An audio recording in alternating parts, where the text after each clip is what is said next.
Saya Glenys Oktania, selamat datang di Kompas Bisnis. Saudara, Jumat bermanfaat kembali hadir untuk Anda. Dan saat bekerja, pernah nggak Anda meragukan kemampuan Anda atau sulit mengambil keputusan? Sering merasa bimbang atau justru Anda merasa si paling hebat, ya, si paling tahu segala hal dengan over percaya diri? Hati-hati saudara, kondisi seperti ini bisa menjatuhkan karir Anda. Bagaimana agar tak terjebak pada situasi mental block seperti ini? Kompas Bisnis sudah bersama dengan psikolog konsumen Irfan Agia. Selamat pagi, Agia. Ini Pagi, kita Glenis. mau tahu lagi ya lebih lanjut terkait dengan mental block. Sebenarnya apa sih yang dimaksud dengan mental block dan apa saja indikatornya? Ya, jadi mental block ini sendiri definisinya kalau dari jurnal University of Lancashire ya, itu secara sederhana itu diartikan sebagai kondisi yang dialami seseorang berupa hambatan. Jadi secara psikologis itu membuat kita tuh sulit berkonsentrasi atau berpikir dengan jernih ya. Contohnya misalnya saat kita sedang mengerjakan suatu tugas, Mhm. tiba-tiba kita merasa stuck atau tidak bisa berpikir jernih. Nah, ini dapat mengganggu tingkat produktivitas kita. Nah, indikatornya adalah kita biasa merasa cemas, kemudian overwhelmed gitu ya, kehilangan energi, sulit mengambil keputusan dan juga tidak percaya diri dapat menyelesaikan tugas kita dengan baik. Mhm. Ini kalau dalam dunia pekerjaan begitu ya, di kantor gitu, di karir kita, bisa dicontohkan jenis-jenis mental block itu seperti apa?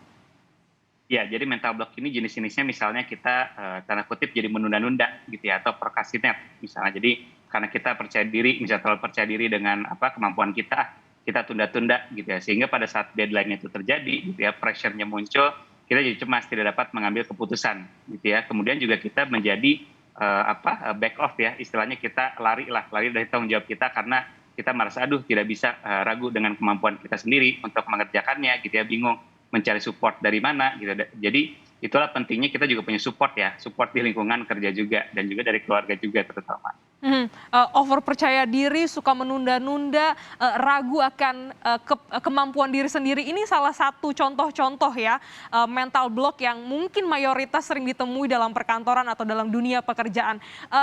Ini agak serem juga sebenarnya ya, lantas ini bisa menyerang siapa saja? Adakah kelompok-kelompok usia tertentu? Ya, jadi sebetulnya siapa saja bisa mengalami mental block ya. Namun mungkin yang paling sering mengalaminya memang biasanya orang-orang yang bekerja terutama di bagian seperti kreatif misalnya ya, kemudian misal penulis atau marketing yang memang banyak mengharuskan mereka untuk juggling ya istilahnya berbagai project dan juga deadline. Karena Mhm. pressure untuk mengerjakan tugas dengan cepat dan juga dengan tepat gitu ya. Itu membutuhkan suatu tingkat percaya diri dan juga dukungan-dukungan ya. Karena biasanya untuk project kan melibatkan banyak orang juga ya seperti itu. Jadi terkadang kita menjadi muncul pressure sehingga orang-orang dengan konteks-konteks pekerjaan tersebut itu biasanya jadi lebih lebih terkena dampaknya ya biasanya.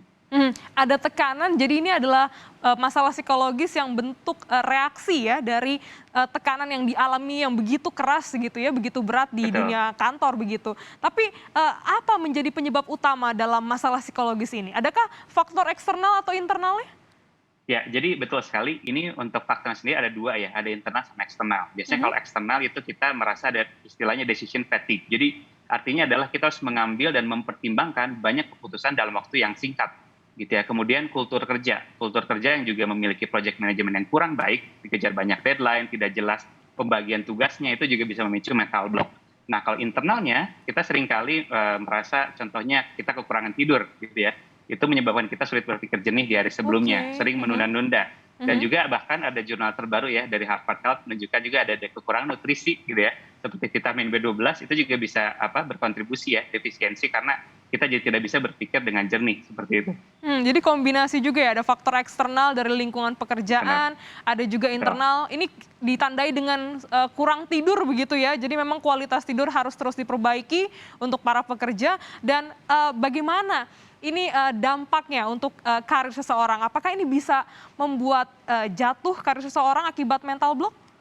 Betul, jadi mental block ini kan suatu fenomena yang dapat berpengaruh cukup besar ya, apalagi semakin tinggi level atau posisi orang tersebut dalam karir. Jadi Mhm. keputusan-keputusan yang akhirnya harus diambil itu semakin tinggi dan akan semakin strategis gitu. Jadi ketika mental block terjadi, keputusan yang diambil tidak jadi optimal dan berdampak pada tim-tim lain juga dan juga performa bisnis. Atau bahkan karena mental block ini seseorang jadi tidak decisive gitu ya, atau tidak mengambil keputusan. Sehingga jadinya pekerjaan yang berjalan ditunda-tunda dan akan berdampak pada kepercayaan orang-orang di sekitar kita. Jadi orang mediocre ya, ataupun juga jadi kualitas bekerjanya jadi menurun begitu ya. Jadi sangat Betul. mempengaruhi karir seseorang. Nah, ini kalau misalnya seorang pekerja sudah mengalami tanda-tanda mental block ini, apa solusinya agar tidak menjadi self toxic ataupun juga toxic bagi lingkungan kerja? Ini apa yang harus dilakukan? Ya, solusinya sebetulnya ada beberapa hal ya yang memang kita bisa lakukan sendiri dulu. Pertama adalah kita coba break it down istilahnya. Kita memecahkan pekerjaan yang saat ini dihadapi menjadi beberapa aktivitas-aktivitas kecil. Karena kadang kita merasa pekerjaan yang kita lakukan itu besar sekali gitu ya. Tapi Mhm. sebetulnya kalau kita breakdown itu lebih mudah ya. Kemudian yang kedua juga menjadi terbuka kepada kolega-kolega kita gitu. Jadi kita tidak menutup diri karena mereka lah yang akan menjadi support system kita juga gitu ya kalau terjadi mental block. Dan yang ketiga adalah kita bisa merapihkan workspace kita atau tempat kerja karena sudah banyak beberapa riset yang menunjukkan kalau tempat bekerja kita seperti ruangan atau meja kantor gitu ya berantakan itu secara tidak langsung akan berpengaruh juga pada bagaimana cara kita berpikir seperti itu. Apakah perlu harus sampai konsultasi ke psikiater untuk bisa menangani mental block ini? Ya, sebetulnya kalau untuk mental block ini sendiri, kita bisa dengan diri kita sendiri dulu ya, atau juga dengan support dari lingkungan, keluarga, dan juga teman. Tapi kalau memang sudah berulang-ulang, gitu ya, itu mungkin bisa jadi ada sesuatu yang lebih besar, misalnya stres, gitu ya, stres karena pressure pekerjaan yang tinggi. Nah, itu juga kita perlu lebih ke psikolog ya, tepatnya. Jadi memang kalau sudah berulang dan terus-terusan tidak mengalami solusi, kita bisa berkonsultasi dengan psikolog seperti itu.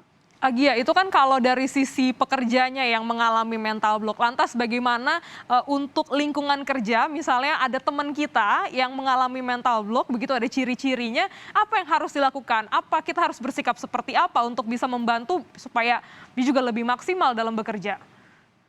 Ya, jadi yang menarik adalah kultur pekerjaan itu sifatnya saling membantu ya. Jadi kayak kalau kita misalnya bisa bisa berempati ya, berempati dengan mereka, otomatis kita juga akan membangun secara tidak langsung kultur kerja yang baik ya. Jadi memang ketika kita melihat ada orang atau kolega kita yang mengalami mental block, offer help gitu ya, tawarkan bantuan, tapi sifatnya tidak meminta gitu ya. Tapi kita bilang bahwa kita ada bersama mereka gitu ya. Kita kalau misalnya mereka butuh cerita atau butuh bantuan, kita ada di sana. Jadi nanti secara tidak langsung itu akan membangun kultur kerja yang produktif dan juga memberikan istilahnya psychological safety feeling. Jadi nanti akan berdampak kembali kepada kita juga gitu ya. Kalau kita nanti sewaktu-waktu terkena mental block juga.